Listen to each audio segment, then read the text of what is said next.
ये रे राजू कूथरिया रे बाबा, चैनल को सब्सक्राइब कर रहे बाबा। जी हाँ, बाबू भैया कह रहे हैं आपको कि चैनल को आपको सब्सक्राइब करना है। और जैसा कि जानते हैं कि CSS 2022 से एक स्क्रीनिंग का एक प्रोग्राम शुरू हुआ है कि जो बंदे स्क्रीनिंग क्वालिफाई करेंगे वही रिटन एग्ज़ाम दे पाएंगे। तो वही चीज़ माइंड में रख के ये वीडियो लेक्चर की सीरीज़ हम स्टार्ट करें, जिसमें हम स्क्रीनिंग में जो सब्जेक्ट होंगे उसको हम कवर करेंगे। और दीगर जो टेस्ट चाहे वो फेडरल पब्लिक सर्विस कमीशन लेता है, सिंध पब्लिक सर्विस कमीशन लेता है या कोई और कमीशन लेता है, तो उसमें भी यही सवाल पूछे जाते हैं। तो जो मोस्ट इम्पोर्टेंट होते हैं, जिसमें एवरीडे साइंस हो गया, आपका करंट अफेयर्स हो गए, पाकिस्तान अफेयर्स होंगे, जो जो एक तरह से टेस्ट में लिए जाएंगे वो आपसे इस वीडियो में हम इन वीडियोस में हम कवर करेंगे। और यहाँ पे आभास होगा, जैसा कि खान साहब कहते हैं कि सुकून जो है सिर्फ कब्र में है। तो यहाँ जहाँ मैं ये वीडियो रिकॉर्ड कर रहा हूँ तो वहाँ पे कोई ऐसा सच इन्वायरमेंट नहीं, लेकिन आपको इस चीज़ की गारंटी है कि ये आपको मटीरियल बहुत अच्छा मिलेगा। तो चलो रे बाबा, वीडियो को शुरू करते हैं। मस्त वीडियो में आपके लिए बना रहा शुरू करते हैं। अवर बॉडी, आपकी बॉडी से रिलेटेड काफ़ी सारे सवाल पूछे जाते हैं, तो उसको शुरू करते हैं। यहाँ पे मैं पेन ले लूँ ताकि आपको चीज़ें टिक कराता जाऊँ, ठीक है। यहाँ से शुरू करते हैं। नोज़, लेग्स, ये हम पहला सवाल, यहाँ पे मैं पेन ले लूँ, एक मिनट। ये पहला सवाल, nose, legs, liver, lungs and many other parts of body are called major parts. जी हाँ, इनको मेजर पार्ट्स कहा जाता है। अगर आपसे ये सवाल पूछा जाए कि ये मेजर पार्ट्स हैं, माइनर पार्ट्स हैं, मिडल पार्ट्स हैं, तो आपका जवाब होगा ये मेजर पार्ट्स हैं, ठीक है। दूसरा हमारा सवाल है ये वाला दूसरा, the part of the body that controls many more function in the body is called brain. जी हाँ, जैसा कि आप जानते हैं कि आपका ब्रेन जो होता है आपका कंप्यूटर होता है। जैसे कंप्यूटर काफ़ी सारी चीज़ें कंट्रोल करता है, उसका जो CPU होता है, वैसे ही हमारे जिस्म का जो CPU है जो सारी चीज़ों को कमांड करता है। आपने उठना है, आपने बैठना है, आपने सोचना है, आपने कोई काम करना है, आपने अपने हाथों को कोई मूवमेंट करनी है, तो ये सारी जो कमांड होती हैं ये आपका ब्रेन देता है। तो आपका जो मेजर पार्ट है जो सारे आपके वाइटल फंक्शंस को कंट्रोल करता है वो आपका ब्रेन है। अगर आपसे ये पूछा जाए, चलो हमारी बॉडी का तो वाइटल जो पार्ट है वो ब्रेन है, लेकिन सेल का जो वाइटल पार्ट है वो कौन सा है, तो आपका जवाब होगा न्यूक्लियस। न्यूक्लियस के भी अंदर छोटे छोटे ऑर्गेनेल्स होते हैं, जिसके अंदर माइटोकॉन्ड्रिया हो गया, लाइसोसोम्स हो गए, साइटोप्लाज्म हो गया, डिफरेंट उसके अंदर ऑर्गेनेल्स हो गए। अगर आपसे पूछा जाए कि जो इन सेल का जो मेजर पार्ट है वो कौन सा है, तो आपका जवाब होगा ब्रेन होगा। थर्ड पे है ये वाला, थर्ड वाला, देश is a central control system of the body. तो अगेन सेंट्रल, आपकी जो कंट्रोल का सेंट्रल है वो कौन सा है, आपका दिमाग है। सारी जो वाइटल चीज़ें होती हैं वो आपका दिमाग कंट्रोल करता है। चलिए शुरू करते हैं फोर्थ क्वेश्चन से। ये रहा fourth, your dash directions all are activities of body such as seeing, hearing, thinking, feeling, remembering and events. तो अगर आपसे पूछा जाए ये जो आप थिंकिंग करते हो, ये आप जो सोचते हो, कोई भी काम करते हो ज़िंदगी में, कोई भी काम करते हो, उसकी परमिशन जो होता है वो आपका ब्रेन आपको देता है। पांचवा सवाल है, the brain is placed in between the bones of the dash which protect your brain from injuries. अगर आपसे पूछा जाए कि आपका जो ब्रेन है जिसका कुछ वज़न होता है कुछ ग्राम्स में, 300-400 के ग्राम्स में, तो वो कहाँ पर होता है, ये आप चेक कर लीजिएगा कि कितना है। मेरे ख्याल से 1300 के करीब ग्राम है। बहरहाल, तो ये कहाँ पर इसको प्रोटेक्ट किया जाता है, उसका जवाब होगा स्कल। हमारा जो ब्रेन है, अल्लाह पाक ने हर एक चीज़ को बहुत खूबसूरती से बनाया है। और जैसा कि जानते हैं कि आइज़ के ऊपर एक लेयर होता है, जब दिन में काम करते हो तो लेयर ऊपर होता है, जब आप आराम करते हैं तो वही लेयर उसको प्रोटेक्ट करता है। वैसे ही हमारे जो लंग्स है वो बहुत ही नाजुक होते हैं, उनको अल्लाह पाक ने रिब्स में से केज में रखा है ताकि उनको कोई चोट ना पाए, क्योंकि वो बहुत ही नाजुक होते हैं। वैसे ही हमारा ब्रेन जो कि एक वाइटल होता है उसको अल्लाह पाक ने महफूज रखा है स्कल में। तो अगर आपसे ये पूछा जाए कि अल्लाह पाक ने ब्रेन को किस चीज़ में प्रोटेक्ट करके रखा है, तो उसका जवाब होगा ब्रेन। मैं अगेन आपसे कहूँगा कि यहाँ पर आवाज़ होगी, शोर शराबा होगा, मेरे पास कोई प्लेस नहीं जाके मैं यहाँ पे ये वीडियो कवर करूँ, लेकिन आपको ये प्रॉमिस है कि आपको वीडियो अच्छी लगेगी और आपको बहुत पसंद आएगी। छठा सवाल हम करते हैं। छठा सवाल है, headache is not a pain in brain. अब हम कहते हैं हमारा सर दर्द में दर्द है, तो ये आपके ब्रेन में दर्द नहीं होता, ठीक है ना। अगर आपसे ये पूछा जाए कि हेडेक कहाँ दर्द होता है, तो आप ये नहीं कहेंगे आपकी ये ब्रेन में दर्द है। An adult brain weight about, यहाँ ये मैंने आपसे सवाल पूछा कि एक एडल्ट मीन्स बड़ा बंदा, ठीक है ना। एडल्ट की एक और मीनिंग भी होती है, वो आप खुद देख लीजिएगा। लेकिन यहाँ ये 7th सवाल में कह रहा है an adult brain weights about, जो एडल्ट ब्रेन का वज़न होता है वो कितना आता है 1.4 kg, ये मीन्स 1400 ग्राम, 3 पाउंड्स भी 1400 ग्राम को। इसका जवाब होगा ऑल ऑफ दिस। 1.4 kg कहे तो इट मीन्स ये भी 1400 ग्राम है, या 1400 ग्राम कहे या 3 पाउंड कहे तो आपका जवाब होगा ऑल ऑफ दिस। ये एक ब्रेन का वज़न होता है। चलिए आगे चलते हैं। यहाँ पर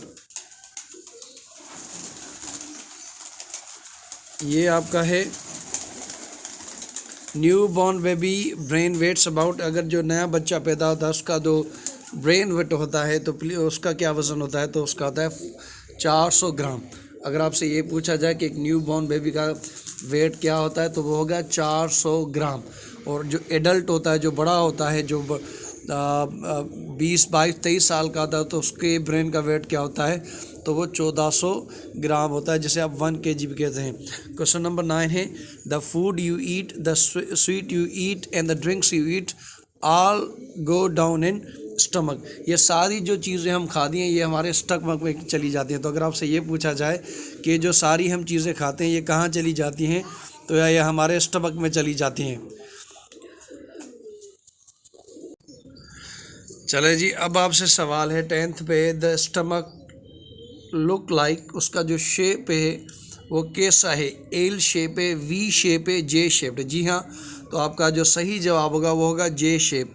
बाज़ का आपसे MCQs में पूछा जाता है कि आपके स्टमक का जो शेप है वो कैसा है, किस ABC के अल्फ़ाबेट जैसा है, तो वो हमारे जे शेप है। स्टमक के अंदर अल्लाह पाक में हाइड्रोक्लोरिक एसिड भी लगता है जो चीज़ों को डाइजेस्ट करने में, उनको एब्जॉर्व करने में हमारी मदद करता है। क्वेश्चन नंबर 11 है it stored food break down the food digested and convert into liquid. तो वो कौन करता है, स्टमक। आपका फूड जो होता है उसको स्टमक स्टोर भी करता है, उसे ब्रेक डाउन भी करता है और उसे लिक्विड में कन्वर्ट भी करता है। तो अगर आपसे ये पूछा जाए कि आपके जिस्म का वो कौन सा आर्गन है जो कि आपके फूड को स्टोर करता है, उसे ब्रेक डाउन करता है, उसे लिक्विड में कन्वर्ट करता है, तो आपका जवाब होगा ये आपका स्टमक है। चलिए यहाँ पे हम देखते हैं ये वाला, ये वीडियो मैंने यहाँ से लिया, उनका एड्रेस है। अगर आप ये PDF में लेना चाहें तो वहाँ पे जाके ये आप PDF में उनसे ले सकते हैं। Question number 12 the stomach passes liquid mixture to another body part that is called intestine. तो यहाँ पे अगर आपका ये स्टमक है तो ये नेक्स्ट टाइम जो अपना जो फ्लूइड होता है वो कहाँ पे सेंड करता है, तो इंटेस्टाइन में सेंड करता है। अगर आपसे पूछा जाए चलो खाना जो हम खाते हैं, जो कुछ भी चीज़ें हम यूज़ करते हैं, ये तो स्टमक में जाती है, वहाँ पे ब्रेक डाउन होती है, लेकिन उसके बाद ये कहाँ जाती हैं, तो उसके बाद ये जो जाती हैं ये जाती हैं स्मॉल इंटेस्टाइन में। ठीक है, ये आपको याद होना चाहिए। आगे चलते हैं, क्वेश्चन नंबर 14 करते हैं। How many sets of teeth are there. ठीक है ना, टीथ के कितने सेट्स होते हैं, तो यहाँ पे आपके होंगे 2। ठीक है ना, अगर काइंड्स पूछेंगे टीथ के कितने काइंड्स होते हैं तो वो आपका जवाब होगा 4, क्योंकि इंसान के माउथ में अंदर 4 किस्म के टीथ होते हैं, जिसमें incisors, canine, molars, pre molars होते हैं। ये टीथ के काइंड्स हैं। सेट की बात करें तो एक आपके अगर देखें तो एक नीचे आपके टीथ होते हैं, एक ऊपर होते हैं, जो दोनों ही एक दूसरे के ऊपर आते हैं तो चीज़ों को ब्रेक डाउन करते हैं। तो 2 सेट होते हैं, लेकिन काइंड्स जो होते हैं वो 4 होते हैं। क्वेश्चन नंबर अगेन उन्होंने रिपीट कर दिया है 15 मिल्क और बेबी टीथ। इनको मिल्क टीथ भी कहते हैं या बेबी टीथ भी कहते हैं। तो अगर आपको इसको साइंस में इनका नाम पूछा जाए तो उनका नाम होता है प्राइमरी टीथ। अगर आपसे पूछा जाए ये जो बच्चों के टीथ होते हैं इनको हम क्या कहते हैं, तो उनको मिल्क टीथ भी कहते हैं, बेबी टीथ भी कहते हैं। इनको साइंस के लिहाज से हम क्या कहते हैं, तो उनको हम कहते हैं प्राइमरी टीथ। अब ये इंपॉर्टेंट सवाल है question number 17 a 3 year child has dash teeth. एक जो बच्चा होता है 3 साल का बच्चा, उसके पास कितने दांत होते हैं, तो उसका जवाब होगा 20 दांत। ये बड़े के पास तो एक तरह से 32 फुल होते हैं। ठीक है ना, और एक एज आती है मेरे ख्याल से 28 के करीब, जब आपको विजडम टूथ निकलता है। ये वो टूथ होता है कि ये वो आपकी उम्र होती है, ये जब दांत निकलता है तो आप एक तरह से अक्लमंद हो जाते हो, एक तरह से आपकी दिमागी मैच्योरिटी हो जाती है। ठीक है, क्वेश्चन नंबर 18 है, an adult have dash permanent teeth. एक जो बड़ा बंदा होता है, और ये देखें बच्चों के जो टीथ होते हैं एक तरह से जाने के बाद दोबारा निकल आते हैं, क्योंकि वो एक तरह से उतने मजबूत या कुछ नहीं होते हैं। लेकिन बाज़ का जब आप बड़े हो जाते हैं तो आपके 32 परमानेंट टीथ हो जाते हैं। अगर खुदा न खास्ता अगर वो टूट जाते हैं या उनको कैविटी लगती है तो उनके मीन्स कोई चांसेस नहीं कि आपके पास कोई और आ जाए। फिर एक मैकेनिज्म तहत आपको नया दांत लगाया जाता है, जैसे ब्रिज कहते हैं, या एक तरह से ड्रिलिंग के एक कॉन्सेप्ट होता है जिसके तहत आपको दांत लगाए जाते हैं। अब हम आते हैं क्वेश्चन नंबर 19 पे। वो कह रहा है the function of the teeth is to chew your food and it can be digest. यहाँ पर आप देखें कि आप अगर आपसे ये पूछा जाए कि डाइजेशन कहाँ स्टार्ट होती है, तो आपके माउथ में ही डाइजेशन स्टार्ट होती है। तो दांत उनको एक तरह से चबाते भी हैं, चू जिसको बोलते हैं, और एक तरह से डाइजेस्ट करने में भी डाइजेस्ट भी करते हैं। तो डाइजेशन जो होती है फूड की वो आपके माउथ से ही शुरू हो जाती है। ठीक है ना, ये आपको पता है। क्वेश्चन नंबर 20 है, dash is a body part for hearing maintaining body balance. अब कौन सा एक बॉडी पार्ट है जो आपके हियरिंग, आपने ये सुना होगा कि हमारा जो कान है वो सिर्फ हमारी हियरिंग, हम उनसे सुनते हैं, लेकिन उसके अलावा भी इसका काम है कि हम कानों से हियरिंग के अलावा बैलेंस भी करते हैं। अगर आपकी बॉडी का जो बैलेंस है उसमें दिमाग का तो अमल दखल होगा, लेकिन अगर आपसे दिमाग दे ही ना, अगर आपको ये दे कि ईयर, नोज़ और इनमें से वो कौन सा पार्ट है बॉडी को जो आपको बॉडी को बैलेंस, जो आप खड़े वगैरह होते हैं तो उसमें कौन काम करता है, तो उसका जवाब होगा ईयर। ईयर आपकी मदद करता है आपके बॉडी को बैलेंस होने में। External part of the year, जो कि एक तरह से आपने पीके फिल्म में आमिर खान के देखा होगा, तो उसके भी बड़े बड़े कान होते हैं। तो या ये जो भूत वगैरह बनाते हैं फिल्मों में, उनके भी बड़े बड़े कान देते हैं। जो बड़ा वाला हिस्सा होता है इसको क्या जाता है, तो इसको एक्सटर्नल ईयर भी कहा जाता है, पिना भी कहा जाता है। तो उसका ऑप्शन होगा ए एंड बी। अगर आपको कहें कि बाहर वाला कान एक एक्सटर्नल होता है, एक मिडल होता है कि इनर होता है, तो बाहर वाला जो हिस्सा है उसको साइंटिफिक तरीके से जो हम नेम देते हैं उसका नाम है पिना। क्वेश्चन नंबर 22 है, basic function of dash is to draw in air and identify different smell. तो आपका जो नोज़ होता है उसका काम होता है कि जो ऑक्सीजन है, एयर मीन्स ऑक्सीजन, और कार्बन डाइऑक्साइड में हम बाहर निकालते हैं। तो एयर जो होती है उसको हमारे जिस्म में जो लाता है वो नोज़ करता है, और डिफरेंट जो स्मेल होते हैं, आपने देखा होगा कि अगर कोई बदबू वगैरह आती है तो आप अपने नाक को कवर कर लेते हैं। तो ये आपके नाक का काम होता है कि बाहर की जो एयर है ये आपके जिस्म में ले आए, और जो एक तरह से खुशबू वगैरह आती है वो भी आप अपने नाक से फील करते हैं। क्वेश्चन नंबर 23 है, 2 holes in the nose is called nostrils. अब ये जो नाक में जो सुराख होते हैं इनको नॉस्ट्रल्स कहा जाता है। Through which nostril take air from, और कहाँ चली जाती हैं, लंग्स में। तो नॉस्ट्रल से जो हम एयर लेते हैं ये कहाँ चली जाती है, ये हमारे लंग्स में जाती है, और लंग्स में इसके बाद इसका एक और काम होता है। चलिए जी करते हैं question number 24। The nose also warm moisture and filter air, it goes to lungs. अब आपको ये भी पता होना चाहिए, ये जो आपका नोज़ हैं इनका ये भी काम है कि आपके अंदर जो एयर जाती है इसको गर्म करती है। गर्म एयर आपके जिस्म के लिए अच्छी है। तो ये अल्लाह पाक की कुदरत है कि उसने आपके नाक में हेयर रखें, तो जब एयर जाए तो एक तरह से वो, क्योंकि एयर में मिट्टी होती है, धूल होती है, जहाँ पे हमें अभी भी रिकॉर्ड कराओ वहाँ पे भी धूल है। तो ये रे बाबा सब्सक्राइब करना रे बाबा, तो धूल होती है। तो उस वजह से क्या होता है कि उस एयर जो होती है जब आपके नाक से गुज़रती है तो वो आपके हेयर उसे साफ़ भी करते हैं, और दूसरा ये होता है कि जब एयर और आपके हेयर में जब एक तरह से पासिंग होती है तो वो गर्म होती है, तो गर्म हवा आपके लिए अच्छी होती है। ये एक तरह से बेनिफिट भी आपको अल्लाह पाक ने आपको और हमें दिया है। हम ना शुक्रे के ना शुक्रे। ठीक है, आगे चलते हैं। क्वेश्चन नंबर 25 है, dash are the breathing centre of the body.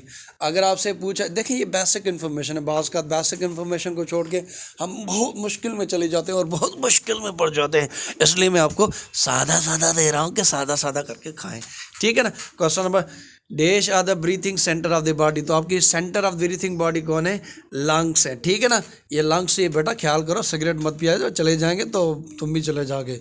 ये उनके लिए जो सिगरेट पीते हैं, ठीक है ना। 26 की बात करें, lungs are two soft spongy like balloons, ठीक है ना। पता चला ना, ये स्पंजी लाइक बलून्स है, एक सिगरेट दूसरा सिगरेट पीते रहते हो माँ की आँख। तो ये जो सिगरेट सॉरी अगर किसी को बुरा लगा तो मकसद ये है कि सिगरेट ना पिए, उससे नुकसान है और उसमें बहुत आपके लिए नुकसान है। तो ये स्पंजी लाइक बलून्स हैं, ठीक है ना। तो ये अल्लाह पाक ने कहाँ पे रखे हैं? चेस्ट में, ठीक है ना। ये चेस्ट के अंदर ये मौजूद है, अल्लाह पाक ने इनको रखा है। क्वेश्चन नंबर 26 है, the delicate lungs are protected by cage of the bones. और उनको कहा कहता है? Rib cage. चेस्ट में है, उनका जो बोन्स का नेम, ये सारी चेस्ट है, लेकिन एक तरह से एक रिब केज है। ये जो बोन्स होते हैं लकीरों में दोनों साइड से, तो उसको रिब केज कहा जाता है। क्वेश्चन नंबर 28 कर लेते हैं, the air which is inhale, जो हम चीज़ें हवा अंदर लेते हैं, जैसे कहते हैं इनटेक कहते हैं। थ्रो नोज इंटर, हम जो नोज से एयर लेते हैं वो कहाँ जाती है? तो ये जाती है हमारे लंग्स में मेरे भाईजान। क्वेश्चन नंबर 29 है, the air you breathe is a called, जो हम एयर लेते हैं उसे कहते हैं ऑक्सीजन। वही ऑक्सीजन जो कि आजकल हम ख़राब कर रहे हैं फैक्ट्रियों उसमें, ये हम कारोबार में और बेनिफिट पे चले गए, और ये है कि चंद लोग फ़ायदा उठाते हैं फैक्ट्री में, लेकिन वो बीमारियां पूरी दुनिया के लोगों को दे रहे हैं। जहाँ जहाँ फैक्ट्रीज़ हैं वहाँ पे ये मुसीबत है। इसलिए जो गांव के लोग होते हैं वो बहुत ही सेहतमंद हट्टे कट्टे होते हैं, और हमारी ये जो होते हैं ये डुबरे कांग होते हैं, बिल्कुल कमज़ोर ढोर जैसे कहते हैं, वो होते हैं शहरी वाले बंदे। Question number 30, the clean warm must air enter in knows through pipe is called trachea.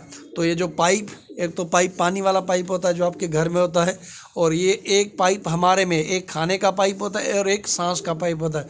ये रे बाबूरा की तरह, ये रे बाबा मैं आपको 3 नल लगा के दूंगा। एक मेरे बाबा पानी आएगा, ठंडा पानी आएगा, दूसरे में गर्म पानी आएगा, तीसरे में पानी नहीं आएगा। तो यहाँ पर भी अल्लाह पाक ने हमें 3 नल, 2 नल दिए हैं। एक इसमें से जिसमें आपकी हवा जाए, ऑक्सीजन जाए, और दूसरे में से आपका खाना जाए। तो जिसमें हवा जाती है उसका नाम है ट्रैकिया, और जिसमें खाना जाता है उसका कहते हैं फूड पाइप या एसोफेगस। तो ये आपको पता होना चाहिए। क्वेश्चन नंबर 31 कहता है, trachea is divided into 2 similar tubes called bronchiole. तो अगर आपसे पूछा जाए कि ट्रैकिया जो एक तरह से ऐसे ही ये होता है, ये कहाँ पे ये ट्रैकिया है? तो यहाँ पे एक तरह से ये ब्रोंक्यूल्स होते हैं, ठीक है ना। एक पीस तो ट्रैकिया डिवाइड किस में होके आगे चल के होती है? तो उसे कहते हैं ब्रोंक्यूल, ठीक है ना। Trachea is further divided in bronchiole. यहाँ पे मेरे बहुत परिंदे और जानवर हैं तो उनकी आवाज़ होगी, इसके लिए मादरत। मेरे पास जो इमरान खान ने कहा ना कब्र में सुकून है, अब वीडियो के लिए मैं कब्र में तो नहीं जा सकता, तो बस यहीं पे ही रिकॉर्ड हो रहा है, ठीक है ना। कोऑपरेट करो यार, कोऑपरेट का है, आपको अच्छी वीडियो मिल रही है, सुनो, अच्छे से बात करो। ये सुनने के बाद आपको ज़रूरत नहीं पड़ेगी, ज़्यादातर ज़रूरत पड़े भी मैं भी, लेकिन ये है कि आपके बहुत बहुत बहुत सारे बेसिक कॉन्सेप्ट क्लियर हो जाएंगे। किधर है बाबा? इधर आ रे, इधर आ। क्वेश्चन नंबर 32 को करते हैं। लंग्स, ये रहा 32। लंग्स, ये वाला, lungs absorb oxygen gas from air and gives it carbon dioxide. तो ठीक है, ये रहा बाबा, अल्लाह ने बेनिफिट किया। ऑक्सीजन प्लांट्स देते हैं, उनके काम की नहीं, ये हमारे लिए बहुत काम की। ये हमने ले ली, ये मैंने ऑक्सीजन ले ली। अब मैंने कार्बन डाइऑक्साइड, ये मैंने कार्बन डाइऑक्साइड निकाल ली, तो ये कहाँ जाएंगी? प्लांट्स के पास जाए। प्लांट्स क्या करेंगे? वो ये ले लेंगे, दोनों का फ़ायदा। हाँ, अगर वो ले लेंगे तो वो फोटोसिंथेसिस करेंगे, फोटोसिंथेसिस करेंगे, वो खाना बनाएंगे, और वो खाना बनाएंगे तो वो ग्रो करेंगे तो अगेन हम यूज़ करेंगे। इंसान के लिए सारी चीज़ें फ़ायदे की हैं। इंसान ही बस ये है कि वो बहुत ही छोटी छोटी चीज़ों में बढ़ गया, ठीक है ना। इंसान को अल्लाह पाक ने अशरफुल मखलूक़ात बना दिया, लेकिन उसने अपने आप को एक तरह से शैतान से बदतर बाज़ का गंदा कर दिया है। मैं लिटरेचर का स्टूडेंट था, तो बाज़ का एक जुमला था उस लिटरेचर में कि जो जहन्नम के जो शैतान है वो भी परेशान है कि हमने तो इतना गंदा नहीं सोचा था जितना आजकल इंसान कर रहा है। ये जो बम ब्लास्ट होते हैं या रेप करना बच्चियों से, ये सारी चीज़ें ये गंदा इंसान ही करता है। तो अच्छा बन जाए तो बड़ी इज़्ज़त है इंसान की। वही हज़रत आदम अलैहिस्सलाम को जब अल्लाह पाक ने बनाया तो उनको कहा कि फ़रिश्तों को सजदा करो, और ये गंदा बन जाए तो ये शैतान का भी बाप है, ठीक है ना। Question number 33 dash is pumping station of the body. ये जो पंप होता है ना, पंप क्या करता है कि पंप जो है वो प्रोड्यूस नहीं करता, लेकिन पंप क्या करता है कि अगर कोई चीज़ पड़ी है वो वहाँ से उठा के आपको मुहैया कर देता है। आपके यहाँ वाटर पंप होता है, वाटर पंप पानी प्रोड्यूस नहीं करता, लेकिन क्या करता है जो नीचे पानी पड़ा होता है वो हमें ऊपर ला के देता है। ब्लड जो हमारी हार्ट है वो भी एक तरह से पंप है, जो कुछ पड़ा है पानी का वो हमें एक तरह से निकाल के हमें देती है, भाई ये आप जिसम में यूज़ करें। तो पंपिंग जो स्टेशन है आपके बॉडी का वो आपका हार्ट है। Question number 34 hearts pump blood to all the parts of body through blood vessels. अगर आपको पता होना चाहिए कि जो हमारे जिस्म में जितने भी वेन्स ब्लड वेसल्स होती हैं, जिसमें आर्टरीज आ जाती हैं, वेन्स आ जाती हैं और एल्यूवेल्स आ जाती हैं, तो ये डिफरेंट के नाम है, डिफरेंट के काम है, ये मैं आपको बाद में बताऊंगा, नहीं तो ज़्यादा डोज हो जाएगा और आप उल्टी करना शुरू हो जाएंगे, चैनल को सब्सक्राइब भी करेंगे, वीडियो से भाग जाएंगे, ओवरऑल आपका मेरा नुकसान हो गया। बल्ले बल्ले चलो जी आगे चलो। ये अरे बाबा मस्त मस्त वीडियो आ गई। 35 heart is located to the left side from the middle of the chest. आपसे पूछा जाए कि वैसे भी डॉक्टर देखते हैं कि आपकी हार्ट कहाँ पे होती है, लेफ़्ट साइड। अगर आपको नहीं पता तो अभी भी आप एक्सपेरिमेंट करें, अपनी हार्ट लेफ़्ट साइड के ऊपर आप हाथ रखें, आपको पता चल जाएगा कि आपकी हार्ट वहाँ पर मौजूद है। अगर आपने किसी को दे दी है किसी के इश्क में तो मे बी वो उसके दिल में हो, अगर नहीं तो ये आपके पास होगी। चेक कर लीजिएगा कि आपकी हार्ट आपके पास है या किसी और के पास है। 36 the average human heart beats about 72। ठीक है ना, तो एवरेज जो आपकी हार्ट बीट करते धक धक धक धक धक धक, ये 72, ये भी आप काउंट कर लें। बाज़ का आप अगर किसी मुश्किल में होते हैं या आप दौड़ते हैं या आपको कोई एक तरह से सरप्राइज़ आ जाता है तो आपकी दिल तेज़ धड़कती है, जैसे बाबूराज ये अरे बाबा मेरा तो अभी से दिल ऐसे ज़ोरों ज़ोरों से धक धक कर रहा है। तो जब आप दौड़ते हो उसका एक साइंटिफिक रीज़न है। बहरहाल एवरेज जो है वो 72 है। यकीन ना आए तो चेक कर लीजिएगा कभी दौड़ के या कुछ काम करके, लेकिन एवरेज जो है वो 72 है। 37 main disorder of lung is called asthma या लंग कैंसर। एस्थमा में क्या आ जाता है कि आप की सांस फूलने लगती है, फिर आप वो मुंह में कुछ डाल के फुस करके वो आप ऑक्सीजन आर्टिफिशियल, तो ये आपने फिल्मों वगैरह में देखा होगा। एस्थमा या उसको कहते हैं लंग कैंसर, ये दोनों ही लंग के डिसऑर्डर है। 38 में आप देख लें major heart disease are known as, heart attack भी एक डिजीज़ है, ब्लड प्रेशर भी है और चेस्ट पेन भी है, और ऑल ऑफ दीज हैं। ये डिफरेंट रीज़न के, जैसे हार्ट अटैक क्यों होती है, हार्ट अटैक इसलिए होती है कि आपके जो ब्लड वेन्स होती है जो खून पहुंचाती हैं ब्लड को, उसमें कोलेस्ट्रॉल या एक तरह से आप ये कह लें कि उसमें उसकी जो सुराख होती है वो छोटी पड़ जाती है, तो ब्लड कम जाती है तो हार्ट अटैक हो जाता है।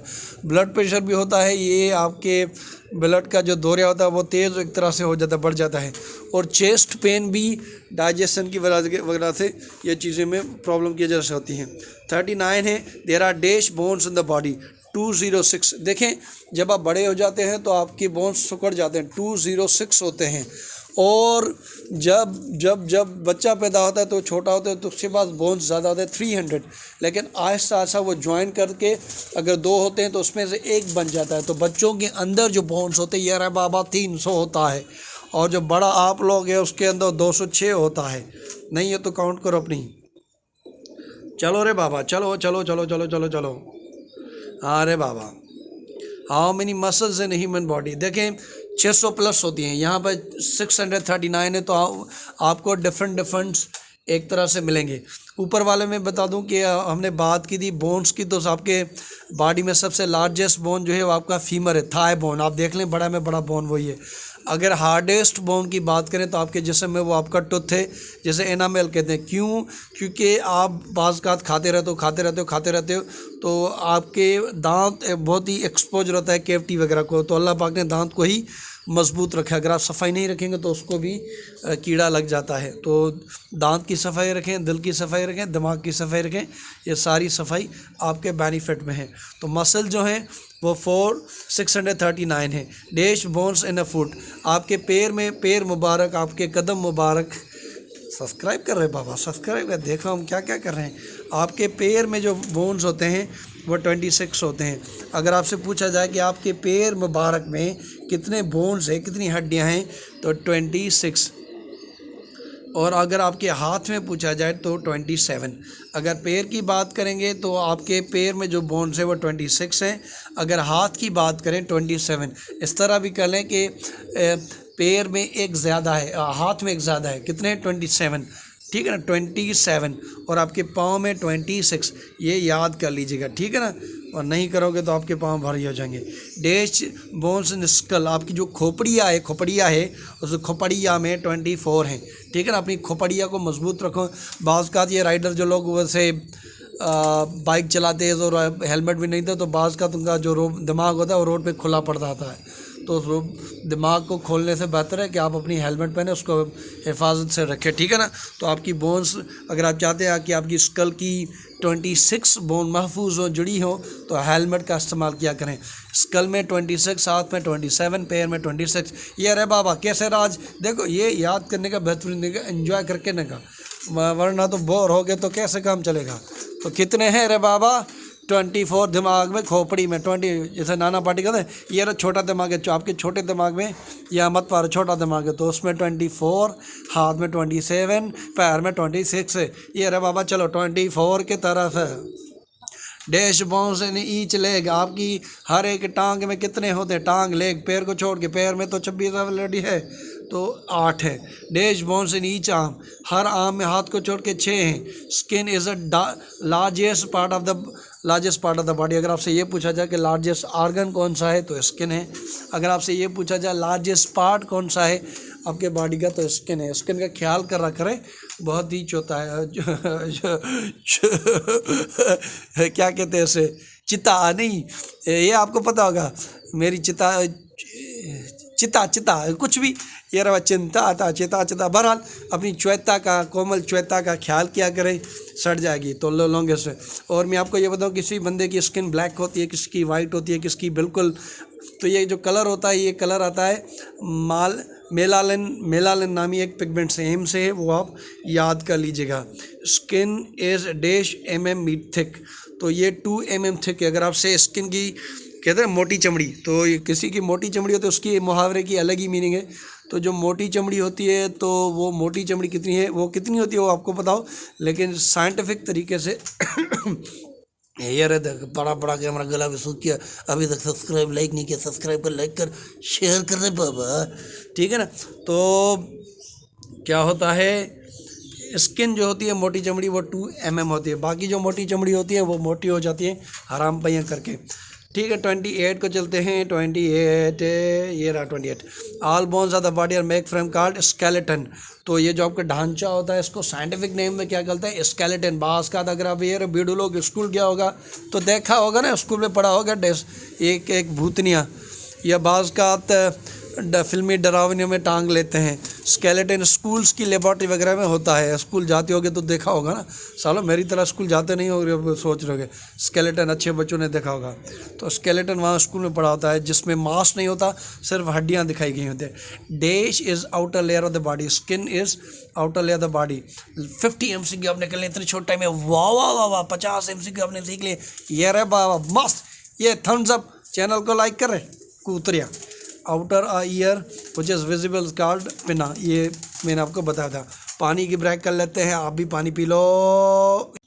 मैंने तो पानी की ब्रेक का कहा था, आप तो 2 नंबर के लिए चले गए, ये गलत बात है यार। लोटा, ये वज़न हल्का कर लो, वो वज़न भी हल्का हो जाएगा। चलो जी, अब हम बात करते हैं, एक नया चैप्टर शुरू करते हैं, और चलिए जी शुरू करते हैं। Digestion begins in one of the following part. हम तो यही कहते हैं कि हमारी डाइजेशन जो है स्टमक में होती है और बाद में हम निकाल लेते हैं जो खा लेते हैं। वैसे निकालने का सिस्टम ना हो तो बंदा फट ही जाए, तो निकालने का भी सिस्टम है, खाओ पियो और निकाल लो, ठीक है ना। तो डाइजेशन जो होती है वो आपकी कहाँ शुरू, जैसे मज़े से पढ़ो, एंजॉय करो ना, टेंशन पढ़ाई वैसे ही टेंशन वाली चीज़ है, अच्छे से पढ़ेंगे, मज़े से पढ़ेंगे। तो क्वेश्चन नंबर फर्स्ट है, डाइजेशन जो होती है वो, डाइजेशन मीन्स उसको ब्रेक डाउन करना, उसको छोटे छोटे पार्ट्स में करना। खाना खाते हैं तो बड़ा होता है, लेकिन जब उसे डाइजेस्ट करते हैं और एंड में जो प्रोडक्ट निकलती है तो वो डाइजेशन हो चुकी होती है। तो कहाँ शुरू होती है, माउथ में। बाज़ का हम तो सोचते हैं माउथ में बस हम उसको तोड़ते, नहीं भाई, डाइजेशन वहाँ से ही शुरू हो जाती है आपके माउथ में। क्वेश्चन नंबर 2 है, largest part of the body skin the part of the body that controls overall body movement brain. आपकी जो बॉडी मूवमेंट है ये ब्रेन है, ये रिपीट हो रहा है लेकिन आपके फ़ायदे में है। Part of the body that gives U shape skeleton.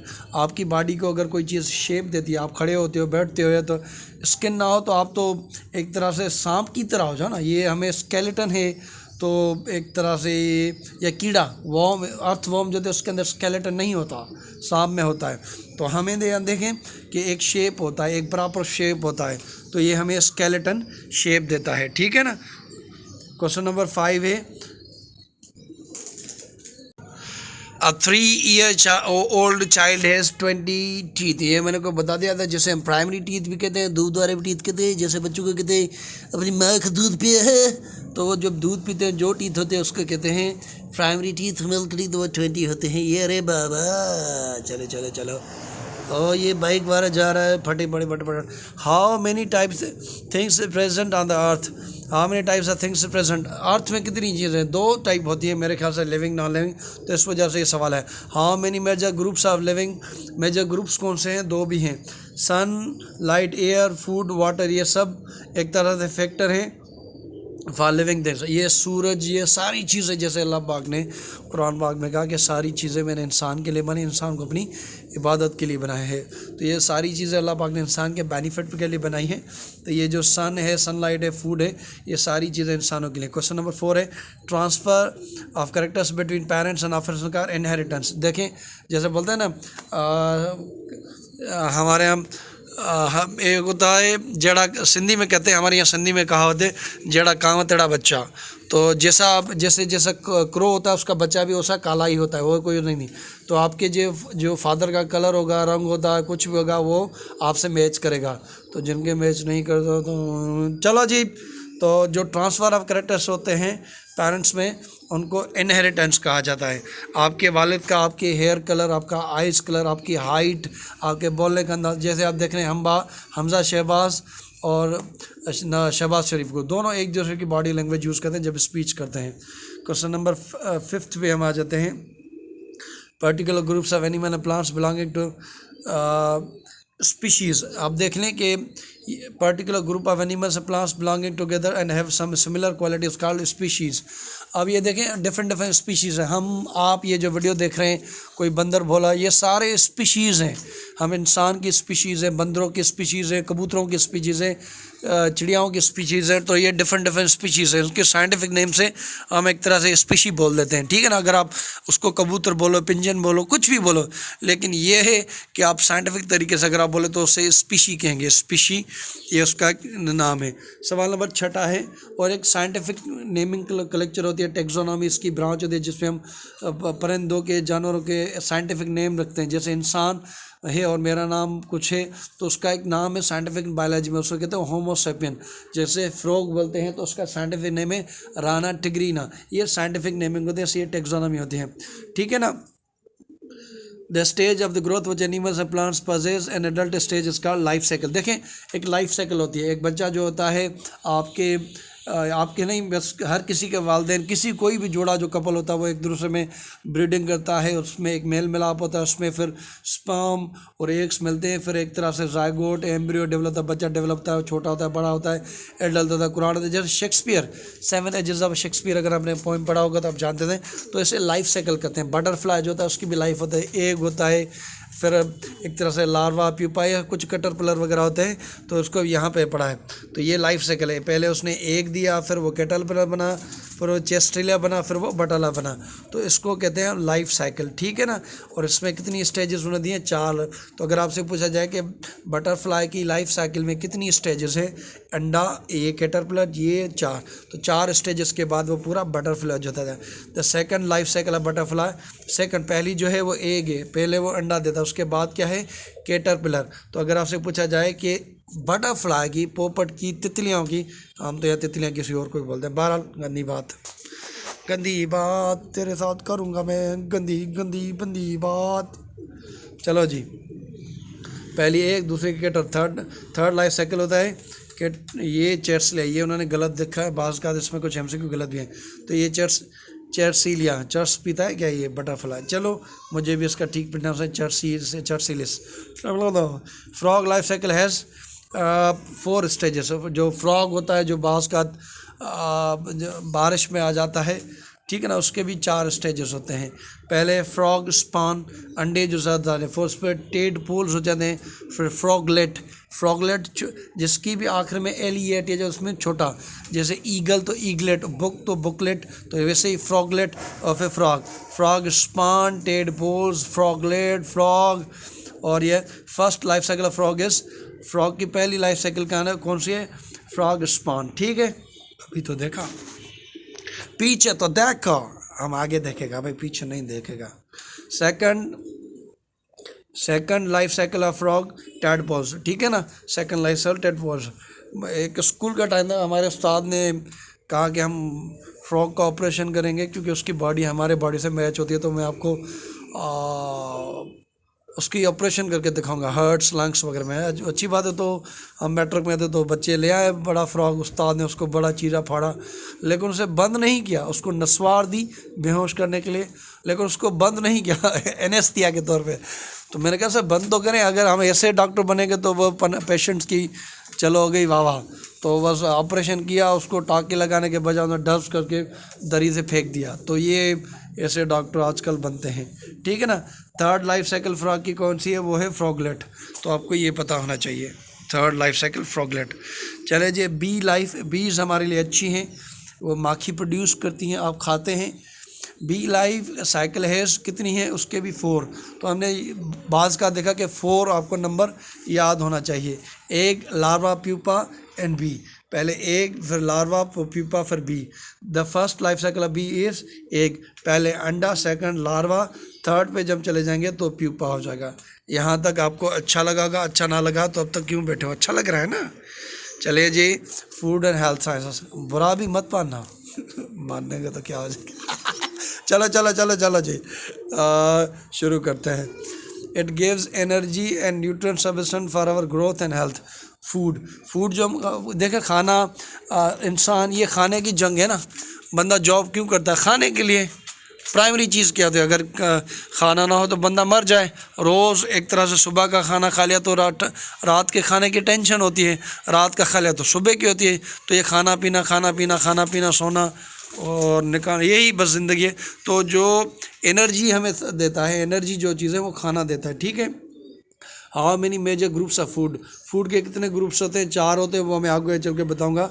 Major source of quick energy carbohydrate, ये एक ग्रुप है। कार्बोहाइड्रेट्स जो आप खाते हैं, डिफरेंट फूड्स होते हैं, किस में कार्बोहाइड्रेट्स कम होते हैं, किस में ज़्यादा होते हैं। जैसे डबल रोटी या आप खा लें चावल वगैरह, इनमें कार्बोहाइड्रेट्स वगैरह ज़्यादा होता है। तो जो चीज़ें, कुछ ऐसे ग्रुप्स होते हैं फ्रूट्स, वेजिटेबल, जिसमें कार्बोहाइड्रेट वगैरह ज़्यादा होता है, तो वो उसमें जल्दी हमें एनर्जी मिलती है। कुछ में हमें देर से मिलती है, स्लो मिलती है। तो जो क्विक सोर्स ऑफ एनर्जी है उनको कहा जाता है कार्बोहाइड्रेट। आगे चलते हैं, ये ट्रैक्टर वाला जानता है करके, बारा छोड़ दो। क्वेश्चन नंबर 4 पे है, dash protect us from diseases. Vitamin, आपके पास विटामिन होगी तो आपको डिजीज से प्रोटेक्ट करेगी। जैसे कि अगर चोट लग जाती है तो ब्लड बहना शुरू हो जाते हैं, तो ये विटामिन के की वजह से, ठीक है ना। विटामिन के होगी तो आपके ब्लड उधर से ही जम जाएगी, ठीक है ना। अगर आपके जिस्म में फिर ये प्रोटेक्ट जम क्यों नहीं जाती? क्योंकि उसके अंदर एक पी के नाम से एक मिनरल है, उसकी मौजूदगी की वजह से हमारे जिस्म के अंदर वो ब्लड जो है वो क्लॉट जम नहीं जाती बाहर। जब भी चोट लग जाती है तो होता है। आँखों की आईसाइट, विटामिन ए की कमी होगी तो अंधे हो जाओगे, रात को दिखाया नहीं जाएगा। आप तो खाते हो ना, नहीं खाते तो गजरे, दूध वगैरह पिया करो, मच्छी खाया करो। और विटामिन डी बोन्स को मजबूत करती है, ये दूध से भी मिलती है और सनलाइट में भी। जैसे सिंधी में एक पोएम था, जो खीर पिए सो वीर थिए, डंद सुहिणा लगन ॾाढा मोती थियनि। खीर पींदा के बाबा मां गयो के कहाँ खीर पिए। Dash are mainly found fruits and vegetables. तो मेन जो चीज़ जो फ्रूट्स एंड वेजिटेबल होती है, विटामिन होती हैं। There are many food found in oil, butter, margarine and seeds and nuts. Fats, जो फैट्स होते हैं, चर्बी होती है, वो किस में होती है? जो ऑयली चीज़ें होती है। जैसे आप देख लें, ऑयल के अंदर खुद ऑयल है, बटर उसके अंदर भी ऑयल होता है, मार्गरेन, सीड्स, अगर सीड्स देखें, कोई भी सीड, बादाम वगैरह, ये भी एक सीड है। या आप आप कुछ और भी सीड रखे हैं। और जो नट्स होते हैं उसमें क्या होता है, फैट्स होता है। तो अगर आपको पूछा जाए कि इन चीज़ों में क्या होता है, विटामिन होता है, क्या होता है, तो आपका जवाब होगा इनमें फैट्स होते हैं। They provide twice as much energy as the same amount of carbohydrate. तो कार्बोहाइड्रेट्स के कंपेयर फैट्स, जो वैसे जो फैट्स जिसके चर्बी चढ़ जाती है, बाँस का जो काम नहीं करता तो उसके ऊपर भी चर्बी चढ़ जाती है, तो फैट्स होते हैं वो ट्वाइस एनर्जी हमें प्रोड्यूस करते हैं। Found in fruits, vegetable, meets, grain and food. Minerals जो होते हैं ये आपके, ये जो मिनरल्स हैं ये नट्स, फ्रूट्स में भी, वेजिटेबल में भी, मीट गोश्त, ग्रेन और सी फूड में भी मौजूद होता है। जिन को गोश्त पसंद नहीं आता नीचे कमेंट में बताएं। हमें कमेंट चाहिए यार हमें क्या पता चाहिए कि आप क्या खाते हो नहीं खाते हो, आपकी मर्ज़ी है, खाओ ना खाओ लेकिन अच्छा खाओ। Meat, egg, milk provide dash, they are called body building blocks. तो प्रोटीन जो होते हैं वो आपकी बॉडी बिल्डिंग ब्लॉक्स होते हैं। ये आपकी स्किन के लिए प्रोटीन लाजमी। अगर प्रोटीन्स वगैरह की कमी हो जाती है तो आपके जो स्किन है वो एरिया है वो टूटना फटना शुरू हो जाएंगे। आपके नाखून, आपके हेयर्स, इनके लिए प्रोटीन लाजमी है। तो प्रोटीन्स को कहा जाता है बिल्डिंग ब्लॉक्स। ये ये परिंदा कर रहा है, मैं नहीं कर रहा, और ये तो से समझो, बर्दाश्त करो। Carrots, question number 2, carrots, cod oil, liver, egg, cheese, fish, apricot, papaya, sweet potato, इनमें विटामिन ए होता है। तो गाजर जैसे होता है, बाज़ का पूछा जाता है carrot, cod oil, liver, egg, cheese, fish, meat, apricot, papaya, sweet potato, इनमें विटामिन ए होता है। ठीक है ना, विटामिन ए चाहिए तो इनको धड़ाधड़ खाना शुरू कर दो, पूरा खाओ जितना आपकी बॉडी। क्वेश्चन नंबर 11 है, जैसे मैंने कहा कि अगर कमी हो जाएगी तो आपके जिस्म में अंदर मसले मसाल हो जाएगा। प्रिवेंट नाइट ब्लाइंडनेस, ये जो है आपकी नाइट ब्लाइंडनेस को रोकता है विटामिन ए। अगर आपके जिस्म में विटामिन ए मौजूद है, उस पर कोई कमी नहीं, तो आपके जिस्म में नाइट ब्लाइंडनेस नहीं होगी। नाइट ब्लाइंडनेस है कि दिन में तो आपकी बत्ती चलेगी, रात को बत्ती गुल हो जाएगी। तो अगर आप चाहते हैं कि आपकी रात की भी बत्ती गुल ना हो तो विटामिन ए अच्छे से खाया करें। विटामिन ए कहाँ से मिलेगी, यकीनन रेडी पे तो नहीं पड़ी, रेडी पे जो फ्रूट्स वगैरह हैं या थैली वगैरह नहीं मिलेंगी, ये आपको फ्रूट्स ऑयल, फ्रूट्स से और गैरोट से, इनसे मिलेगी। ठीक है ना, तो खा लीजिएगा। Vegetable, whole wheat grain, fish. Question number 12, जो वेजिटेबल होती हैं, जो हो व्हीट ग्रेन होते हैं, मक्काई वगैरह, इनमें कहता है विटामिन बी।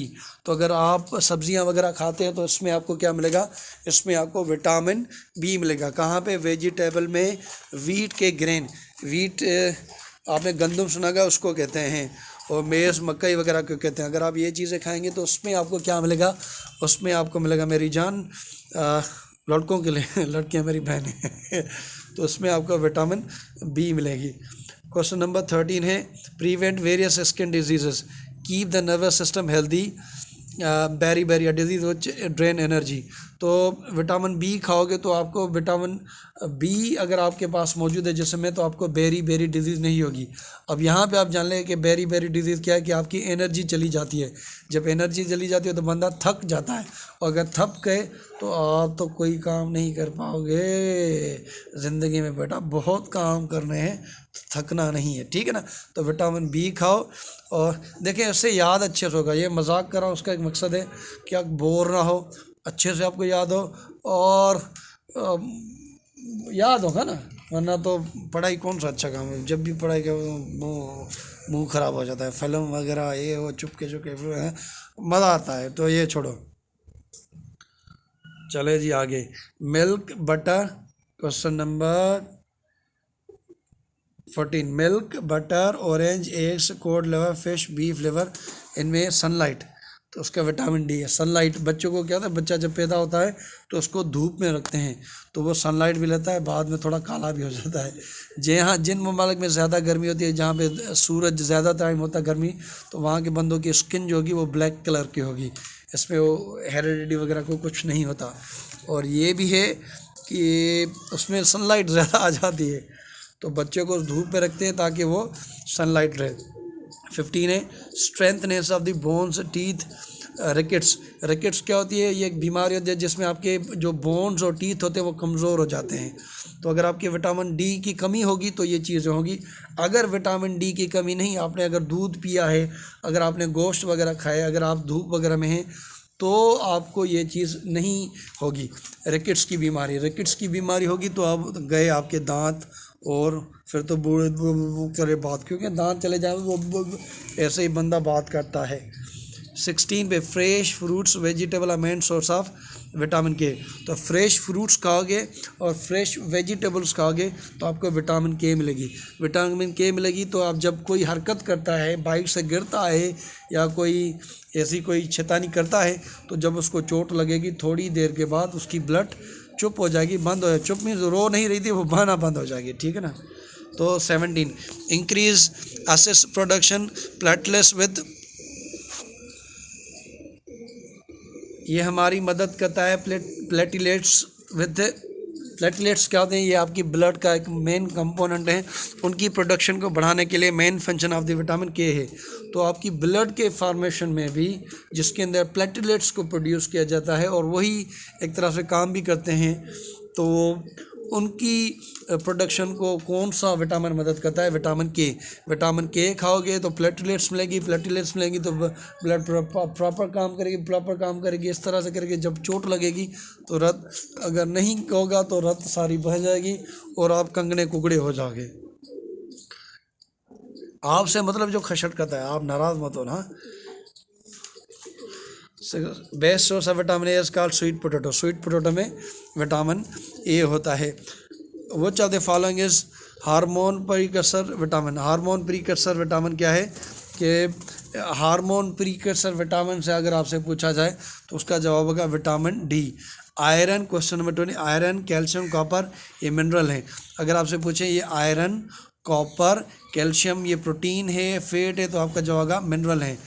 क्वेश्चन नंबर 21, देश make the red blood cells which involve in oxygen transport energy and converts, तो ये होगा, ठीक है ना। आयरन आपकी मदद करता है। आज का जवाब क्या है? Iron make red blood cell, ठीक है ना।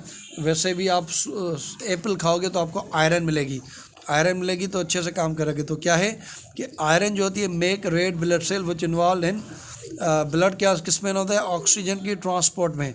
तो अगर आपको ये पता जाए कि आयरन किस में मदद करता है, तो वो आयरन जो है वो रेड ब्लड सेल जिसे हम RBC कहते हैं, और उसकी जो उम्र है 120 दिन तक रेड ब्लड सेल होते हैं, और मेरे ख्याल से 20 दिन तक आपके वाइट ब्लड सेल होते हैं। ये आप चेक कर लीजिएगा, उसमें आयरन हमारी मदद करता है। और ब्लड का क्या काम होता है? हमारे जिस्म में ऑक्सीजन प्रोड्यूस करना। ऑक्सीजन जाएगी तो खाना जो हम लेते हैं वो बर्न होगा तो आपको एनर्जी मिलेगी और आप जो हैं वो बहुत बड़े इम्पोर्टेंट काम कर पाओगे। अगर आयरन की कमी हो जाएगी तो एनीमिया हो जाएगी। एनीमिया एक खून की बीमारी जिसमें आपका खून कम हो जाता है जिस्म का। ये अनम नहीं, आपकी गर्लफ्रेंड का नाम। Dash mineral is essential for building bones and teeth है ना। तो कैल्शियम, ठीक है, कैल्शियम जो होता है वो इम्पोर्टेंट होता है आपके बोन्स वगैरह को बनाने के लिए। आपने बास का टूथपेड में लिखा होगा कैल्शियम, ठीक है ना। तो कैल्शियम जो होता है वो प्रोटेक्ट करता है अपने टीथ वगैरह को। और जो है रिकेट्स बीमारी, आपके रिकेट्स क्या होती है कि आपके बोन्स कमज़ोर हो जाते हैं। Dash is a mineral is built red blood cell, ठीक है ना। Deficiency causes anaemia, starvation. अगर आपके पास कॉपर की कमी हो जाएगी तो रेड ब्लड सेल्स, कॉपर जो है मिनरल जो है वो आपको रेड ब्लड सेल बनाने में आपकी मदद करता है। अगर आपको कमी होगी तो आपको भूख लगेगी और किडनी प्रॉब्लम्स हो जाएंगी कॉपर की वजह से। Deficiency causes painful joints, osteoporosis, memory loss और डायबिटीज़। अब ये कौन सा है देखते हैं, नीचे इसका जवाब है तो मैग्नीशियम है। अगर मैग्नीशियम होगी तो आपके जोड़ों में दर्द होगा, ठीक है ना। वैसे जोड़ों में दर्द तो किसी और चीज़ की वजह से भी होता है, जो बड़े हो जाएंगे तो जान लेंगे, लेकिन जोड़ों में जो दर्द होता है वो मैग्नीशियम की कमी की वजह से होता है। डायबिटीज़ वगैरह भी इस चीज़ से, डायबिटीज़ की और मेन कारण है वो कभी हार्ड है। क्वेश्चन नंबर 25 है, mineral play important role in the formation of hormones that require to produce energy. तो आयोडीन जो है वो हार्मोन्स प्रोड्यूस करने में मदद करता है, और ये हार्मोन्स के बड़े बड़े काम हैं, ठीक है ना। हार्मोन्स ही होते हैं जिसकी वजह से बच्चे वगैरह पैदा होते हैं। शुरू में उनका काम होता है, बाद में किसी और चीज़ का काम होता है, लेकिन हार्मोन्स का बड़ा काम है, ठीक है ना। ये हार्मोन्स ही होते हैं जिसकी वजह से आपके अंदर फीलिंग्स आती हैं, लव की फीलिंग, प्यार की फीलिंग। तो ये यहीं छोड़ देते हैं, ज़्यादा हो जाएगा। Every child of Pakistan has a deficiency of iron. जो बच्चा होता है उसको पाकिस्तान में हर किसी को आयरन की कमी मौजूद होती है। डिफिशिएंसी ऑफ विटामिन डी, अगर डिफिशिएंसी ऑफ विटामिन डी हो जाएगी तो क्या होगा, रिकेट्स हो जाएंगी। Which vitamin strengthen bones and teeth. Vitamin D, आपकी विटामिन जो है वो आपके टीथ वगैरह को मजबूत करती है। विच विटामिन इंक्रीजेज ब्लड को क्लॉट करने में कौन सी मदद करती है, विटामिन के। जितनी विटामिन के ज़्यादा होगी आपकी ब्लड क्लॉटेशन, चोट लगने के बाद वो जल्दी रुक जाएगी, तो vitamin K. A disease which drains energy is called beri. वो डिजीज़ जिसमें आपकी एनर्जी आपके जिस्म से चली जाए तो उसे बेरी कहा जाता है, सही है ना। और ये जो डिजीज़ होती है स्कर्वी, ये विटामिन सी की कमी से हो जाती है।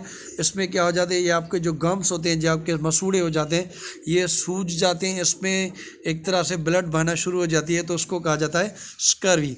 अ disease which cause bones to become soft and weak, उसको कहा जाता है रिकेट्स। देखिए अगर सवाल रिपीट हो रहा है तो उसका ये बेनिफिट है कि आपका वो जल्दी याद हो जाएगा।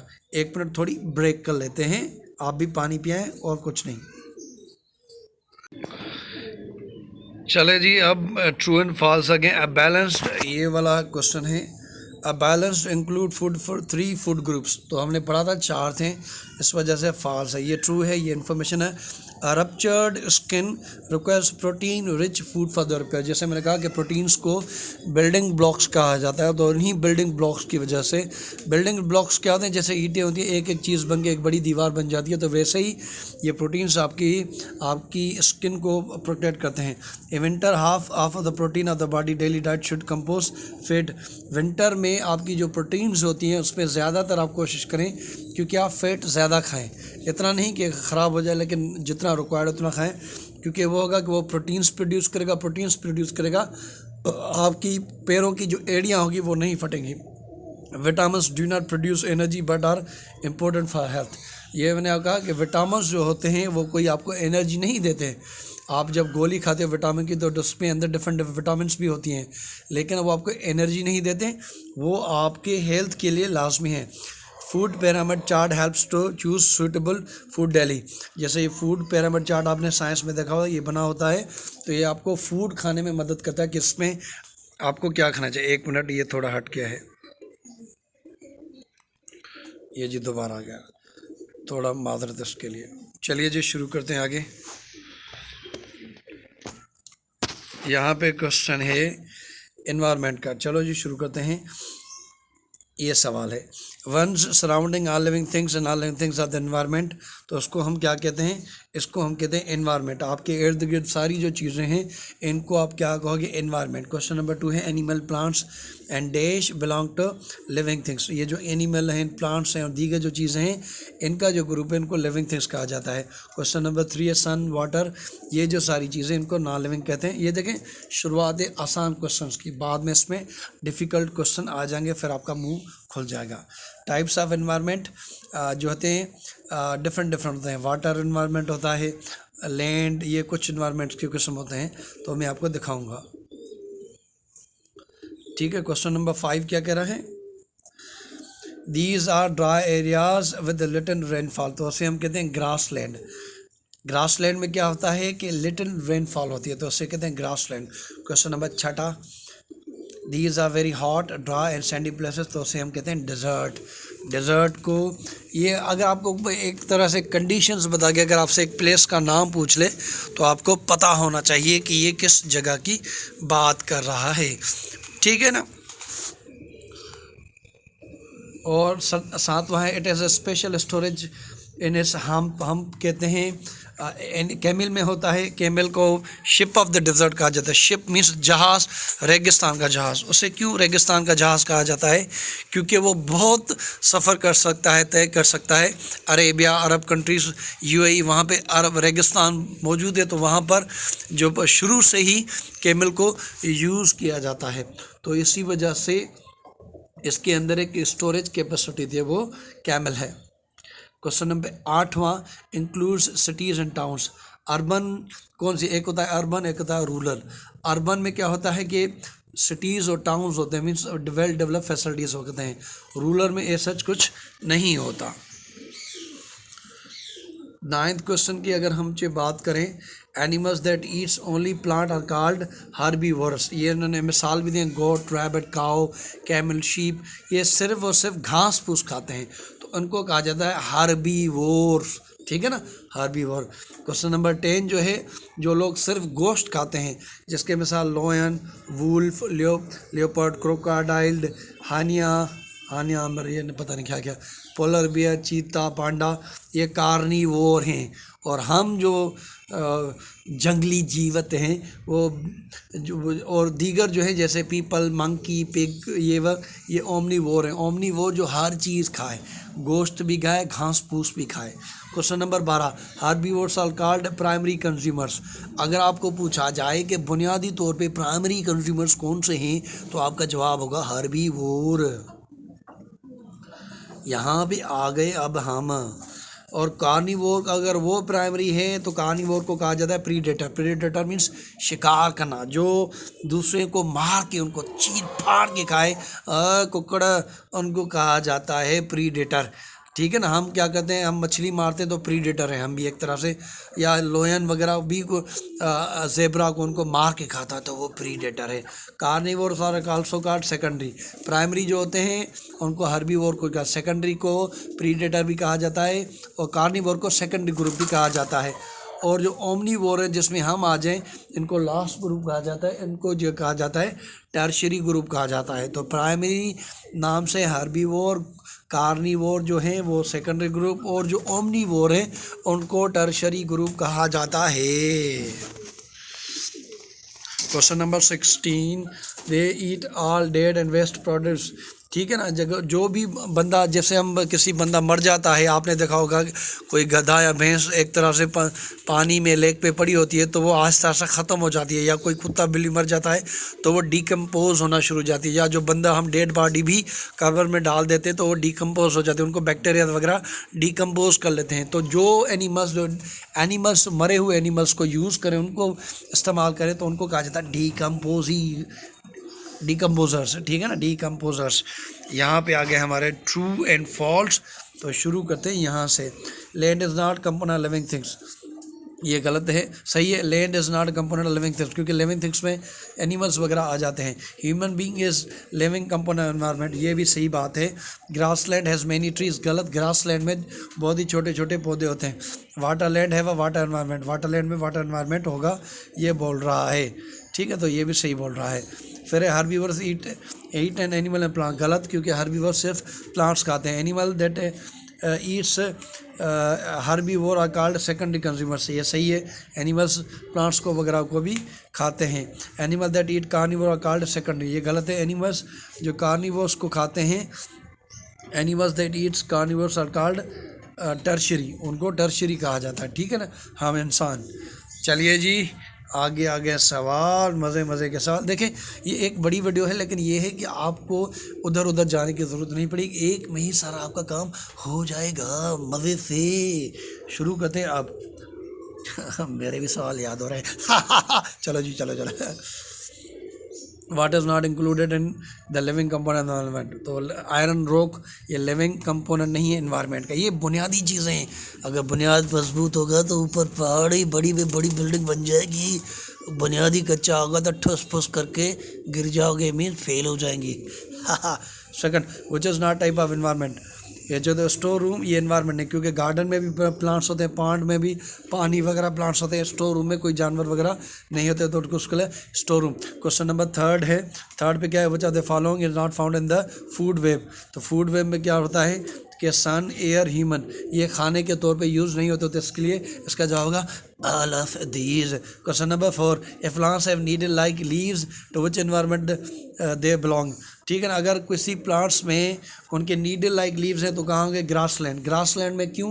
क्योंकि वहाँ पे बारिश कम होती है, जैसे आपने कैक्टस ट्रीज़ देखे होंगे डिजर्ट वगैरह में। फॉरेस्ट में तो बहुत बारिश होती है, फॉरेस्ट, ये भी फॉरेस्ट होता है, इसका जवाब ग्रास लैंड है। चलो रे चलो, क्वेश्चन नंबर छठा क्या कह रहा है, in which group you place human beings किस ग्रुप में, ओमनीवोर, ये साला सारा चीज़ खाता है, हर चीज़ खाता है, कुछ भी। चाइना में तो गधे भी खा लेते हैं। शुक्र करें जो लोग मुसलमान हैं उनको अल्लाह पाक ने बताया कि आप, इवन कुरान में लिखा है कि मरा हुआ गोश्त, लहू, सूअर, ये सारी चीज़ें आपके लिए हराम है। लेकिन इस्लाम एक बैलेंस रिलीजन है। जब आपको मरने की बात हो जाए, मरने की नौबत हो जाए, तो आप सर्टेन चीज़ें सर्टेन क्वांटिटी में इस्तेमाल कर सकते हैं। चलें, एनीथिंग विच हैज़ मास, ये अगर मैं गलत हूँ तो मुझे रेक्टिफाई कर जाए।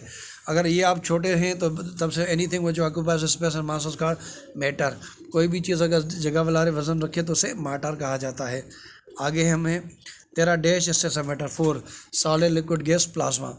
There has definite shape and definite mass, जिसका डेफिनेट शेप और डेफिनेट मास होगा वह सॉलिड होगा। जैसे आइस, कॉइन, मीन्स उसका शेप कैसे भी रखो वही होगा। अगर आप कप को उल्टा रखो, सीधा रखो, टेढ़ा रखो, फेड़ा रखो, कोई भी होगा, उसका शेप वही होगा, तो वो सॉलिड होगा। सॉलिड का सॉलिड शेप वगैरह होगा। अब आप आगे हैं question, state of matter which has definite mass and volume but not definite shape, तो उसे लिक्विड कहते हैं। देखिए, लिक्विड को एक तरह से वॉल्यूम उसका वही होगा। अगर आप 1 लीटर लो, चाहे उसे किस भी चीज़ में रखो, तो उसका लीटर तो वॉल्यूम वही रहेगा। लेकिन कप में रखोगे तो उसका अलग शेप, जार में रखोगे उसका अलग शेप, किसी खुले हुए बर्तन में रखोगे तो उसका अलग शेप। तो उसके पास की जो है वो एक मास तो होता है लेकिन डेफिनेट शेप नहीं होता, तो ऐसे किस्म को लिक्विड कहा जाता है। वाटर, मिल्क, ऑयल, हनी, ये सारी चीज़ें लिक्विड की किस्म है। State of matter having no shape and volume is called, तो अगर हम शेप की बात करें कि गैस जो है तो एक तरह से उसका शेप भी एक जैसा नहीं होता, शेप, नो शेप और एंड वॉल्यूम, तो उसके दोनों जो है तो उसको हम गैस कहते हैं। ठीक है ना। ये जो हाइड्रोजन, नाइट्रोजन, कार्बन डाइऑक्साइड, ये सारे हाइड्रोजन की किस्म है। अब ये जो है ये इंटरेस्टिंग है। Lightning, solar, wind, Arora, force and nuclear fireball example of plasma. ये अब हाथ लें, अगर सॉलिड, लिक्विड, गैस मिक्स हो जाए तो उनको हम क्या कहेंगे, मिक्सचर ही कहेंगे ना। हम पागल हो गया क्या घुंगरू भाई। यहाँ पे true and false, solid do not take shape of their container, they are kept. Definitely जो भी सॉलिड में जैसा उसका शेप होगा वो वही होगा, तो वो कोई चेंज नहीं होगा। Gas do not change volume when transfer from one small ball to the large ball. देखिए ये भी गलत है क्योंकि वो वॉल्यूम अपना चेंज करते हैं।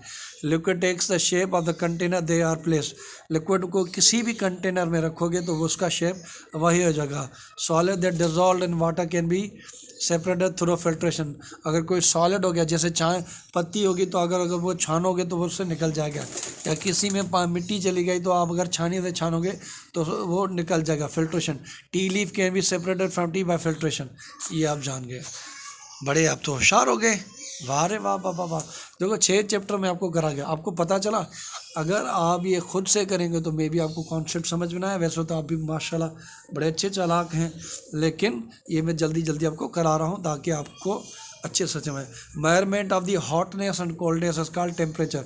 टेम्परेचर में सिर्फ ये नहीं आता कि गर्मी है, टेम्परेचर में कोल्डनेस भी आ जाता है। तो अगर आपने टेम्परेचर माफ़ करना है तो ये भी है कि माइनस में चला जाएगा तो वो भी टेम्परेचर होगा। टेम्परेचर तो उससे हम टेम्परेचर कहते हैं। और जो इंस्ट्रूमेंट होता है उसको मेजर करने में उसे कहते हैं थर्मोमीटर। घनचूहे क्या, थर्मोमीटर ही कहेंगे, पागल किस्म का। Heat energy is measured in joule. Heat energy हमको किस में मेजर करते हैं, तो वो हम जूल में मेजर करते हैं। ठीक है ना। जेम्स प्रेस्कॉट जूल, ये एक अंग्रेज़ का नाम था, उसी में जूल निकला है, तो उसका पूरा नाम था जेम्स प्रेस्कॉट जूल। आपको पता होना चाहिए कि इंग्लिश था, इंग्लिश मीन्स इंग्लैंड का था, और ये फिजिक्स था। फिजिक्स मीन्स जो एनर्जी से डील करे, मैटर से डील करे, और इन्होंने एनर्जी के फॉर्म्स को डिस्कस किया है। James Prescott joule. Which of the following scale use for measuring temperature. अब कौन सा स्केल टेम्परेचर को मेजर करने के लिए यूज़ है। केल्विन भी यूज है, फ़ारेनहाइट स्केल भी होता है, बोथ तो ऑल ऑफ दीज। ठीक है ना। Freezing point of the pure water and Fahrenheit scale 32 Fahrenheit.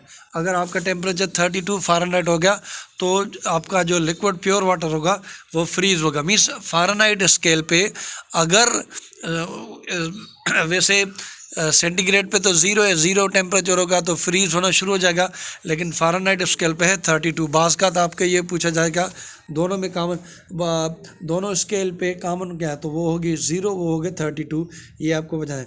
Boiling point of water at sea level क्या है 212, तो ये आपको बताना चाहिए कि फ्रीजिंग क्या है फ़ारेनहाइट पे 32, और जो बॉयल का पानी करेगा अगर टेम्परेचर फ़ारेनहाइट पे कितना हो 212।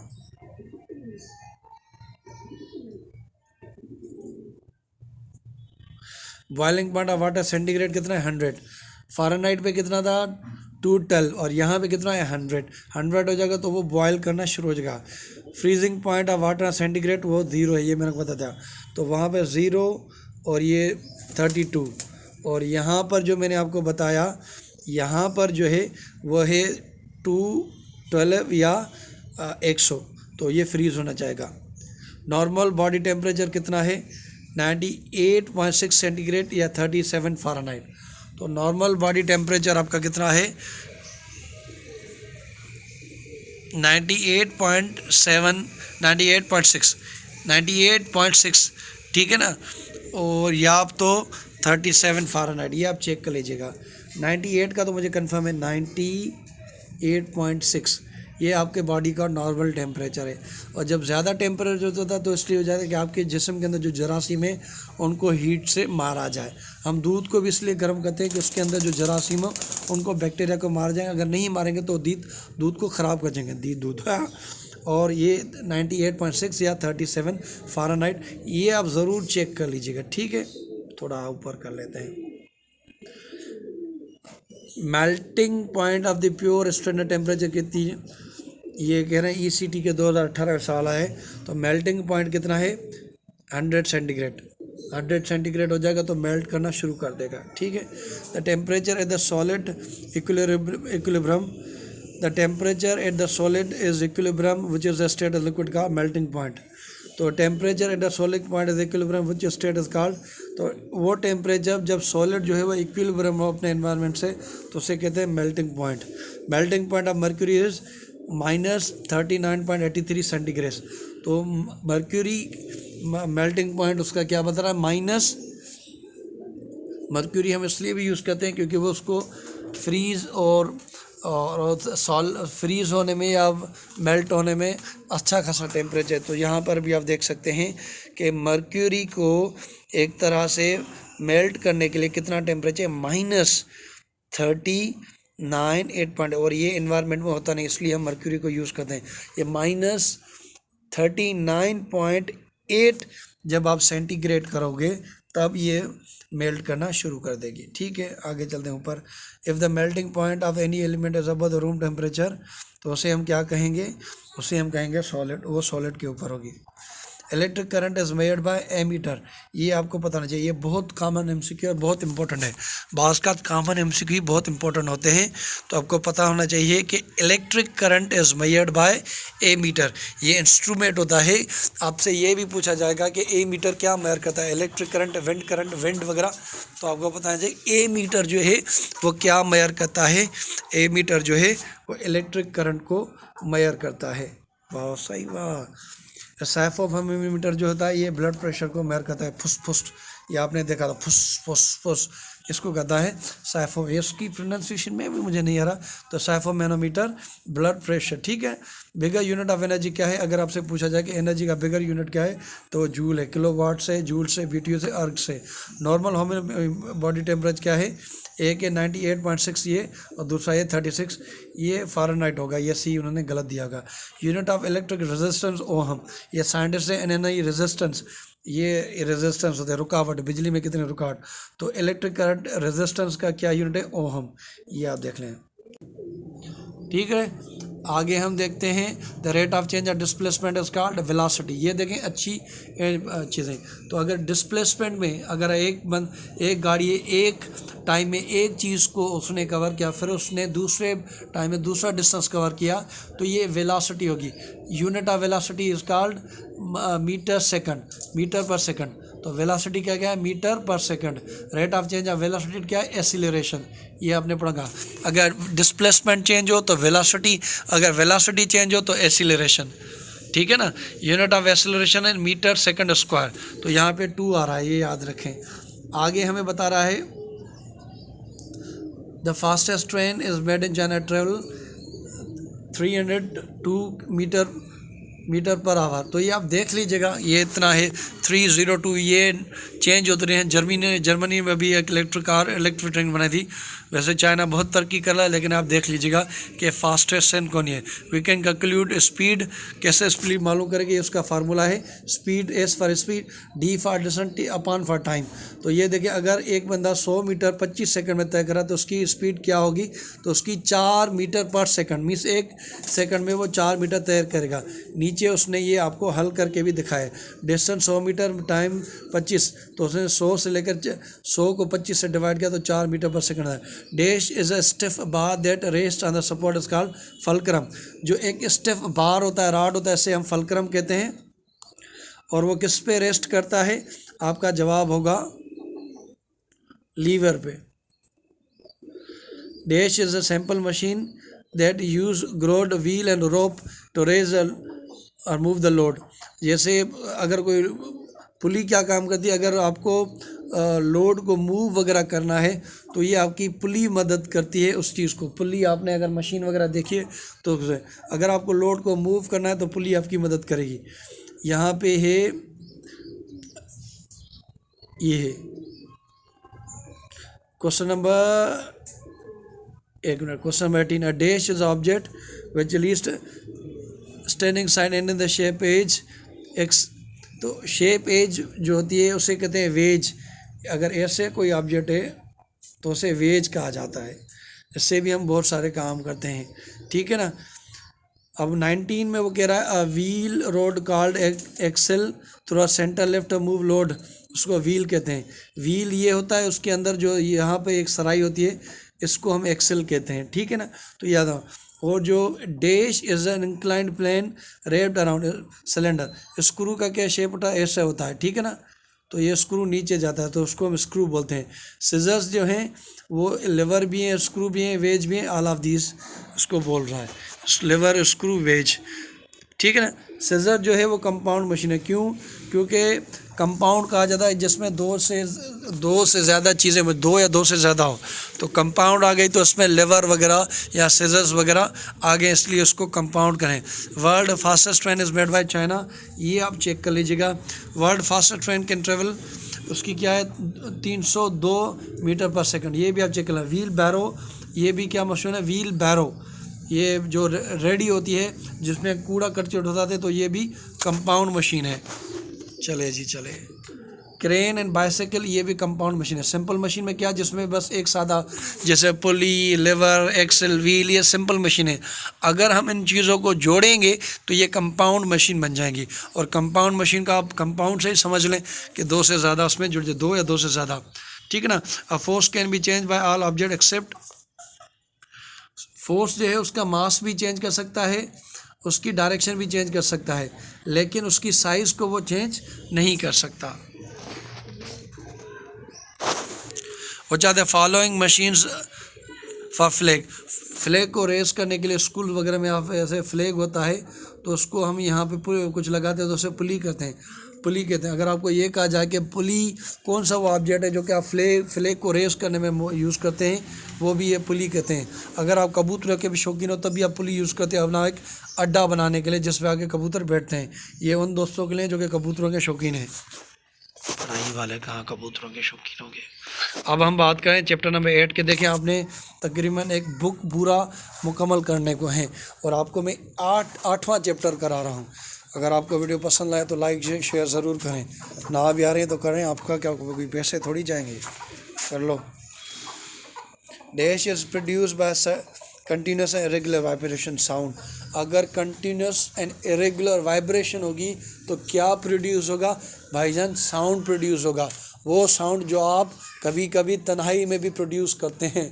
समझ गए होंगे ना मैं कौन से साउंड की बात कर रहा हूँ, नहीं समझे तो खैर है, ये नेचुरल है। Sound could be high and low, ठीक है ना। साउंड हाई भी हो सकता है, लो भी हो सकता है।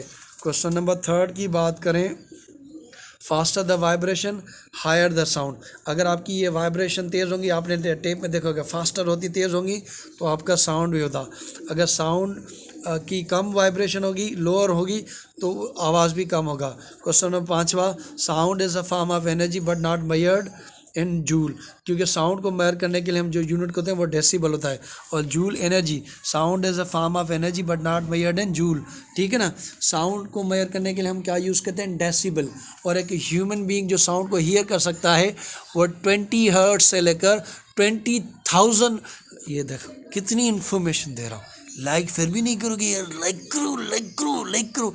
1 घंटे से मैं डगाडग कर रहा हूँ लाइक, एक आपका बटन का भी नहीं लगता कि लाइक करें। खराब में बंदा आता नहीं क्या देता है, लाइक करो यार।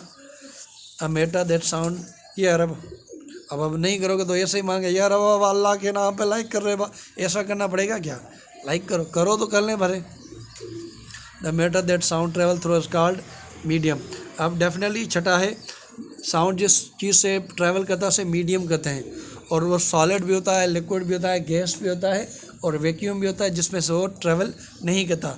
Sound travel faster in solid. अगर कोई सॉलिड चीज़ है तो उसमें वो ज़्यादा जल्दी ट्रैवल करेगा, उसमें तेज़ ट्रैवल करेगा। और साउंड जो है वो वैक्यूम में ट्रैवल, अगर खाली जगह होगी जैसे स्पेस, तो वहाँ साउंड ट्रैवल नहीं करेगा। साउंड को ट्रैवल करने के लिए उसको मीडियम चाहिए। मीडियम जैसे गैस है, मीडियम है, लिक्विड है, गैस है, लिक्विड और सॉलिड है, गैस है, लिक्विड। चलो छोड़ो लिक्विड को। Sound which feel happy is called pleasant. अगर कोई साउंड आपको पसंद आए तो उसे क्या कहते हैं, प्रेजेंट। अगर नहीं पसंद आए तो उसे अनप्लेजेंट या इरिटेटिंग। देखिए हम 8वां चैप्टर पूरा करते हैं, अब हम 9वें चैप्टर पे चले गए हैं। The material from which current passes through is called conductor. Material from which current passes called conductor. Conductor क्या होता है, जिसमें से एनर्जी, अब ये देखिए, अब अगर आप लोहे की तार होती है उसमें आपको करंट आ जाता है तो वो कंडक्टर है। पर अगर आप देखें लकड़ी वगैरह उसमें करंट पास नहीं होता तो वो कंडक्टर नहीं होता, वो बैड कंडक्टर होता है, जिसे हम इंसुलेटर कहते हैं। तो जिस चीज़ से करंट पास हो जाए तो उसे कंडक्टर। आप भी कंडक्टर हो, क्यों, क्योंकि आपको भी छाट लगती है, उसके लिए आप भी कंडक्टर हो। Silver, copper, gold, aluminium, zinc, ये सारे कंडक्टर हैं, ठीक है ना। Copper is a good conductor of electricity, copper भी। और जो कंडक्टर नहीं है उनसे इंसुलेटर कहा जाता है, जैसे कि प्लास्टिक या लकड़ी, ये इंसुलेटर होते हैं। जैसे यहाँ पर उन्होंने कहा plastic, rubber, glass, cloth, would, porcelain ये होता है कि ये मटेरियल होता है, बर्तन वगैरह से बनते हैं, तो उसे कहता है इंसुलेटर, जो कंडक्टर नहीं लेते। Magnetic attracts object toward itself with the force is called magnetic force. अगर एक चकमक दूसरे चकमक को अट्रैक्ट करे, बाज़ का अपोजिट सेक्सेस भी एक दूसरे को अट्रैक्ट करती हैं, ठीक है ना, अट्रैक्शन होती है, तो उसको क्या कहते हैं, मैग्नेटिक फोर्स, ठीक है ना। It is the loop of path along which current move. तो सर्किट, करंट किस में मूव करता है, सर्किट में। ये रहा सर्किट, राजू हो संजय, ये सर्किट होता है, हाँ मुन्ना भाई MBBS, एयर सर्किट। तो सर्किट में क्या है, circuit it is path along which current move. तो करंट मूव किस में कहता है, सर्किट में। A current provide incomplete path of the current flow is called open circuit. Circuit जो कि इनकम्प्लीट पाथ हो, अगर आपसे पूछा जाए सर्किट का वो पाथ जो कि इनकम्प्लीट हो, पूरा ना हो, तो उसे कहेंगे, क्या कहेंगे, ओपन सर्किट। और कंप्लीट पाथ की अगर बात की जाए तो क्लोज सर्किट, ठीक है ना।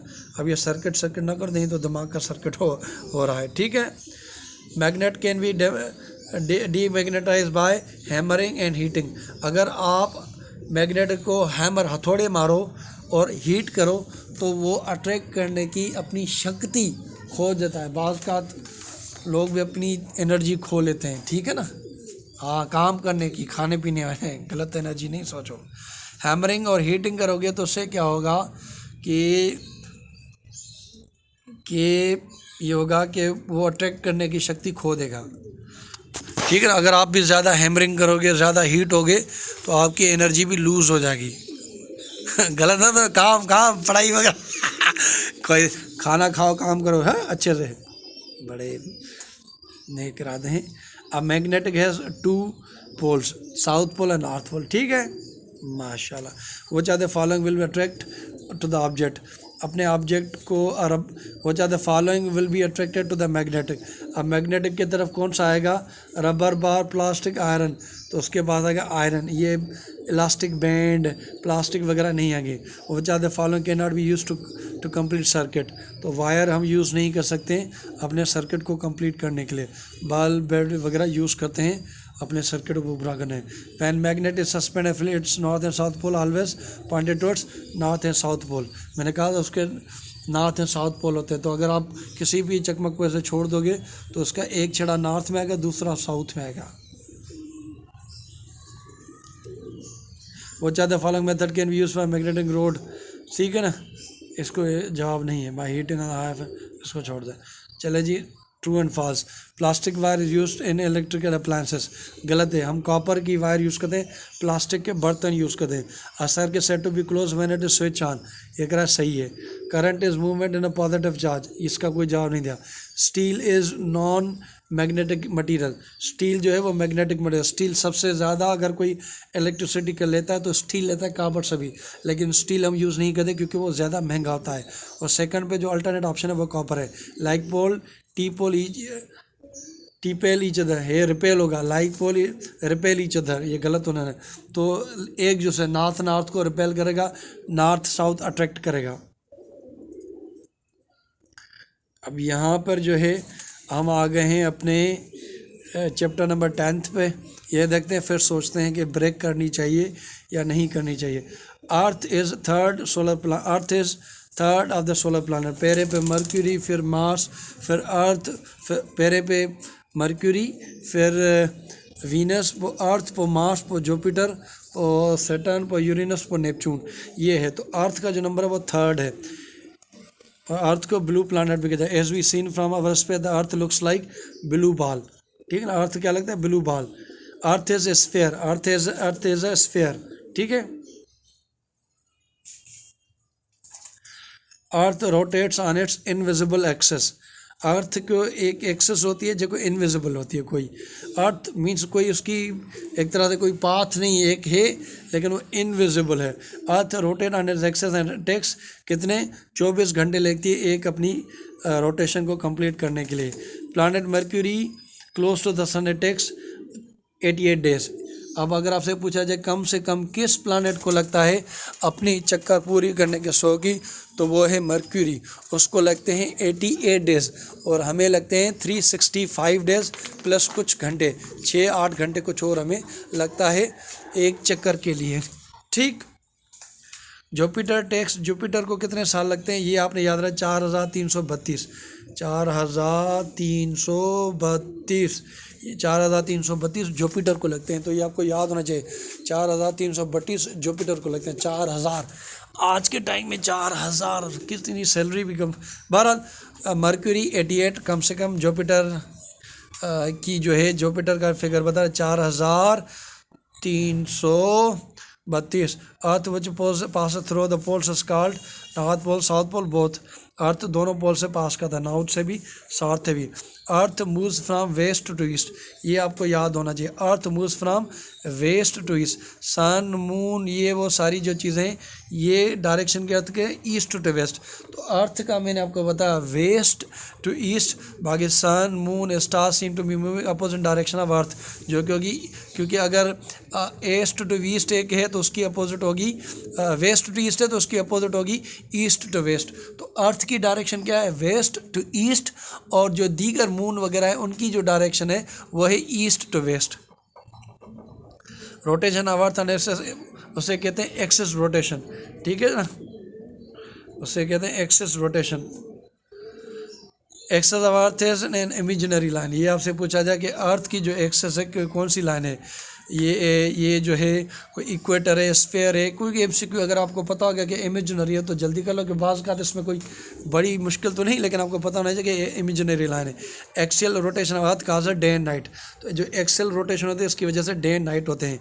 अर्थ complete one rotation 24 hours, the axis of earth slide tilted, जो अर्थ की ये है वो थोड़ी टिल्टेड है, वो सीधी नहीं, और इसी वजह से अगर डायरेक्टेड अगर सीधी होती तो सडनली दिन और रात हो जाएगी। तो आपने देखा होगा कि आहिस्ता आहिस्ता दिन होता है, आहिस्ता आहिस्ता रात होती है। तो ये इसलिए है क्योंकि अर्थ जो है वो टिल्टेड है। अगर वो टिल्टेड ना हो तो डायरेक्टली सन और नाइट हो जाएगी। ये खुदा का एक करिश्मा है। Why sun always rises in the east and west in the set, rotation of earth in the same direction. इसका ये जवाब है। The revolution earth take, revolution कितना लगते हैं? ये आपका 365। पता होगा, नहीं पता होगा? बहुत पता होगा, ठीक है। Earth is not sphere, earth sphere है। Earth has poles, hemisphere and equator, ये भी सही है। Earth has only one movement, earth has one movement is called rotation. Rotation takes 1 year and rotation takes 1 year and 6 hours to complete. Revolution 25, ये गलत है। Rotation को 24 घंटे ना, रिवोल्यूशन को 24 hours। In the night the part facing away, ये गलत है। चलो जी, ये चैप्टर पूरा करने के बाद थोड़ी ब्रेक करेंगे तो हम देखते हैं, ठीक है। अब यहाँ पर है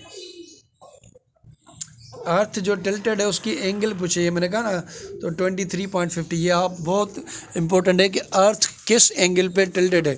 23.50 ये आपको पता होना चाहिए। 23.50 वो टिल्टेड है। Earth takes 24 hours to rotation. Days days become shorter and night becomes longer. Winter में, सर्दियाँ आजकल चल रही हैं तो नाइट्स बड़ी हो जाती हैं और डे शॉर्ट हो जाते हैं। और समर में क्या होता है, दिन बड़े हो जाते हैं, रातें छोटी हो जाती हैं। Question, orbit of earth is elongated, उसे कहते हैं ellipse.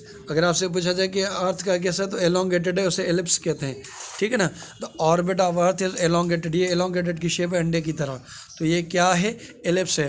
Earth takes 365 days and 6 hours, ये मैंने कहा ना, 365 + 6 घंटे, ये आपको पता होना चाहिए। अर्थ एक्सेस इज इमेजिनरी लाइन है, तो कभी लाइन पूछेगा, इमेजिनरी पूछेगा। In that half of the which facing sun there is a day and night. The half of the earth which facing the sun there is, ये check कर लीजिएगा, night day होना चाहिए लेकिन फिर भी चेक कर लीजिएगा। The earth rotating constantly east direction, earth is rotating constantly and in east direction, वो ईस्ट में जा रही है। कहाँ से? West to east. एक मिनट थोड़ा देर ब्रेक कर लेते हैं। ये अरे बाबा, वीडियो को ख़त्म करने का टाइम आ गया क्योंकि वीडियो बन रही है बहुत लंबी। तो छुट्टी का टाइम है, छुट्टी का मतलब ये है कि दोबारा फिर से आना है। मैं इसका दूसरा पार्ट बनाऊंगा और देखें बहुत मेहनत से बना है। ये गिव और टेक का टाइम है। मैंने आपको अपना टाइम दिया, अच्छी वीडियो बना के दी, मज़े से बना दी, एंजॉयमेंट से बना दी, ताकि आप बोर भी ना हो। तो इसके लिए अब आपकी ये ऊपर एक तरह से लाजम हो जाए कि वीडियो को ज़रूर ज़रूर ज़रूर ज़रूर ज़रूर ज़रूर ज़रूर ज़रूर ज़रूर लाइक करें, शेयर करें, और दोस्तों में चैनल को सब्सक्राइब नहीं किया तो please please please please please please please subscribe करें बाबा। मस्त वीडियो मैं आपके लिए दोबारा लेके आऊँगा। और अगर आपने लाइक शेयर वगैरह किया तो मैं सारी ऐसे ही वीडियोस बनाता रहूँगा जो कि आपको CSS की स्क्रीन में फेडरल पब्लिक, पंजाब, सिंध, जो भी कॉम्पिटेटिव एग्जामिनेशन उनकी आपकी मदद करेंगे। और इस वीडियो के ये मटेरियल मैंने डॉकशेयर साइट से लिया है, तो उनका क्रेडिट ड्यू बनता है, उनकी बड़ी बड़ी मेहरबानी, ये क्रेडिट उनको देना चाहिए। अगर आपको ये PDF फॉर्म में चाहिए, अगर आप वहाँ से पढ़ना चाहें तो Doc4Share बहुत बहुत बहुत बहुत बहुत अच्छी साइट है, वहाँ पे जाएं, उनको विज़िट करें। Thank you so much. अल्लाह हाफ़िज़।